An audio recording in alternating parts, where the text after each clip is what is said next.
generoso.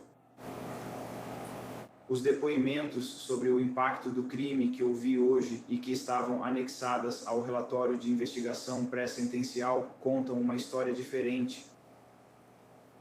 O trabalho do tribunal é tentar equilibrar essas versões do Sr. Warner e elaborar uma sentença que seja proporcional a ele e ao crime que cometeu.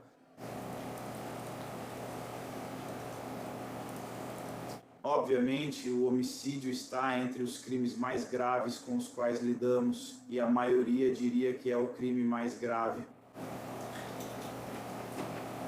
E com razão, por causa da dimensão da perda, que neste caso é imensa. Supondo que a senhorita Warner tivesse uma expectativa de vida média, cerca de 29 anos de vida foram tirados dela. Mas não foram apenas os 29 anos que lhe foram tirados por esse ato. O que o tribunal considera ao elaborar uma sentença é o impacto desses 29 anos que foram tirados dos filhos e filhas que não têm mais uma mãe.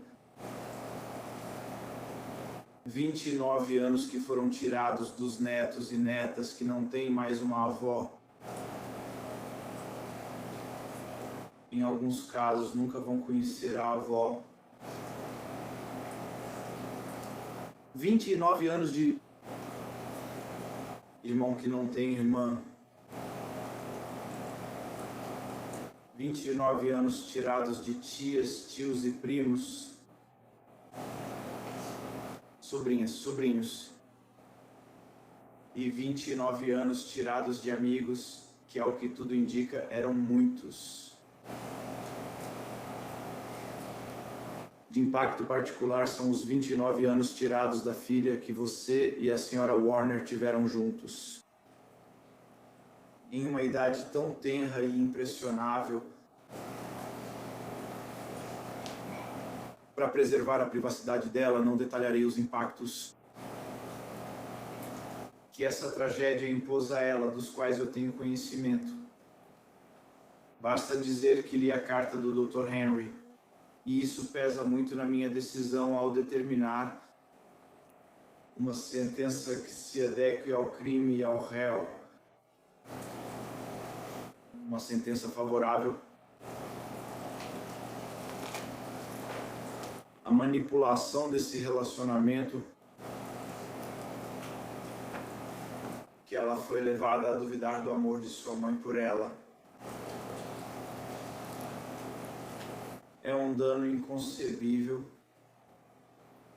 que nenhum número na ficha de pontuação das variáveis do delito poderia jamais representar adequadamente.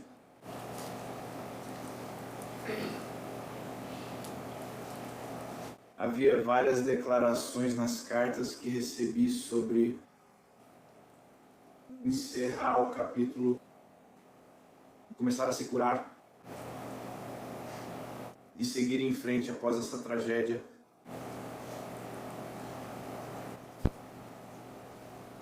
Infelizmente, esse é um desses tipos de tragédia em que o capítulo nem sempre termina. Como o Sr. Bach disse aqui mais cedo nesta manhã, alguns nunca vão se recuperar disso, das lesões, dos danos psicológicos que eles sofreram como resultado desses crimes.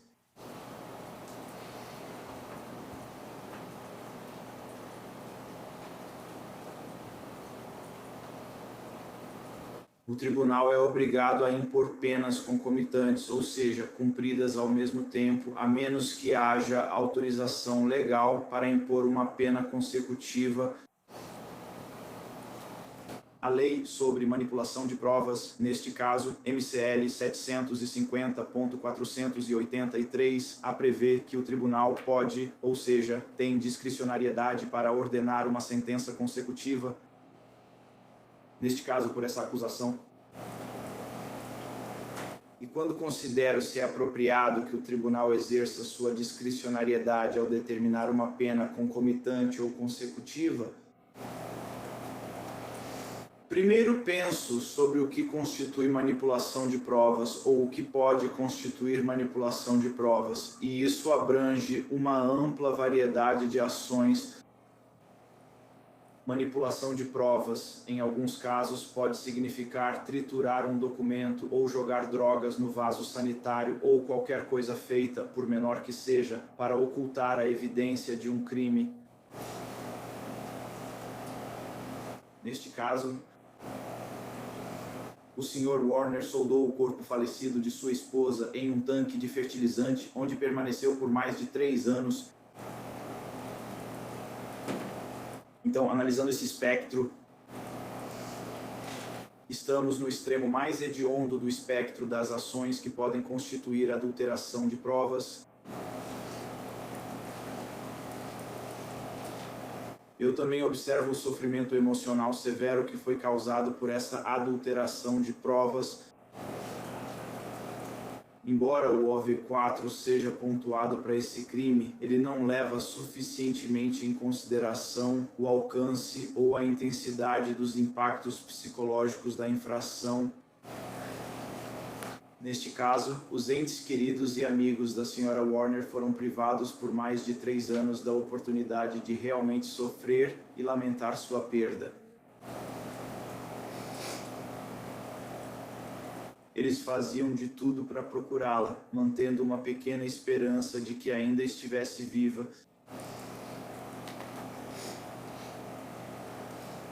Enquanto isso, ela estava encerrada naquele túmulo e deixada no celeiro. Fato do qual o Sr. Warner tinha conhecimento. Podia encerrar esse sofrimento quando quisesse. E escolheu não fazê-lo.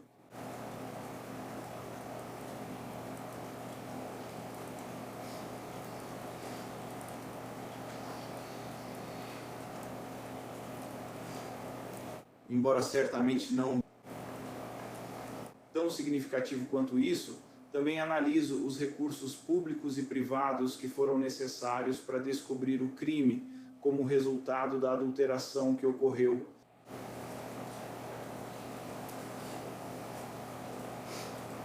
Novamente, o corpo dela ficou oculto por mais de 3 anos. Durante esse tempo, uma quantidade enorme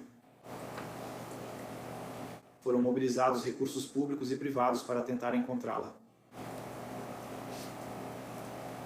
Aparentemente, uma busca interminável em várias propriedades em diferentes locais. Nada disso teria acontecido sem a acusação de adulteração.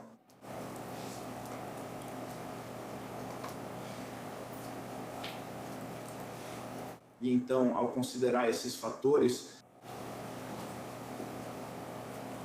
eu acho que é muito apropriado que uma sentença consecutiva seja aplicada em vez de sentença concomitante.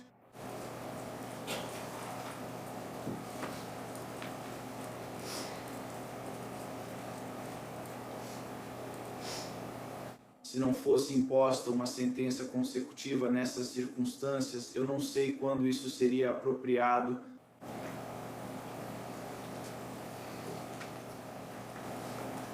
E por essas razões, eu realmente acredito que a sentença no limite máximo das diretrizes é apropriada e que a pena por adulteração seja cumprida consecutivamente à pena pela acusação de homicídio. Portanto, será a sentença deste tribunal que o Sr. Warner cumpra 375 meses, 31,25 anos a 60 anos no Departamento de Correções. Você tem crédito por 898 dias já cumpridos. Com relação à acusação de homicídio, você deve pagar uma taxa para o Fundo de Amparo às Vítimas de Crime de $130, uma taxa de DNA de $60 e custas estaduais de $136. Com relação à acusação de adulteração, A sentença do tribunal é que você cumpra um período de 17 meses a 10 anos no Departamento de Correções de Michigan. Não há crédito pelo tempo já cumprido nessa pena, e essa pena deverá ser cumprida de forma consecutiva à sentença pela acusação de homicídio.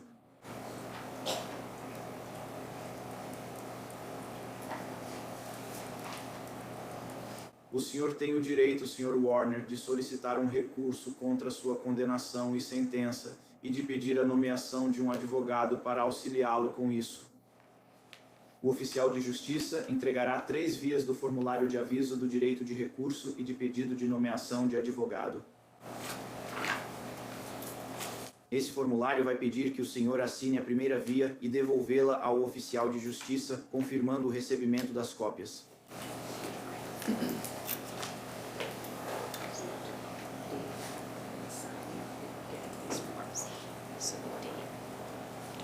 Vamos apenas sentar.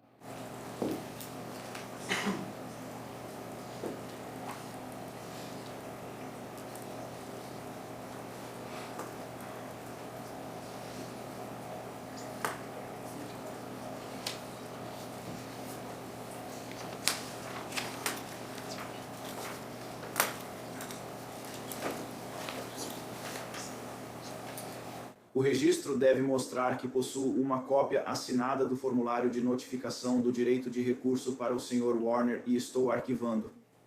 Sr. Warner, se o senhor quiser interpor recurso e pedir a nomeação de um advogado para ajudá-lo com isso, novamente, o senhor precisa preencher a parte restante desse formulário e enviá-lo para o endereço listado no formulário dentro de 42 dias.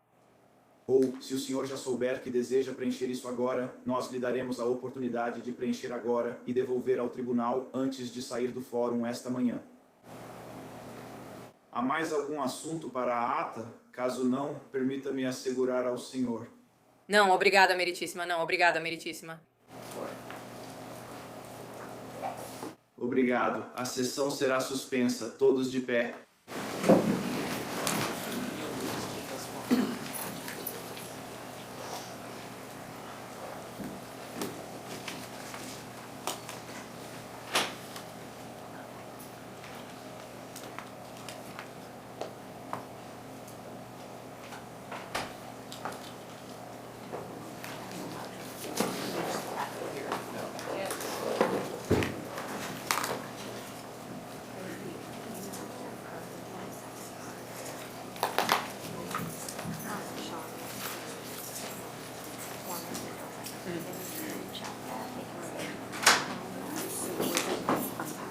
Podemos deixar esse fragmento. Por isso que eu não deixei simplesmente encerrar com a pergunta.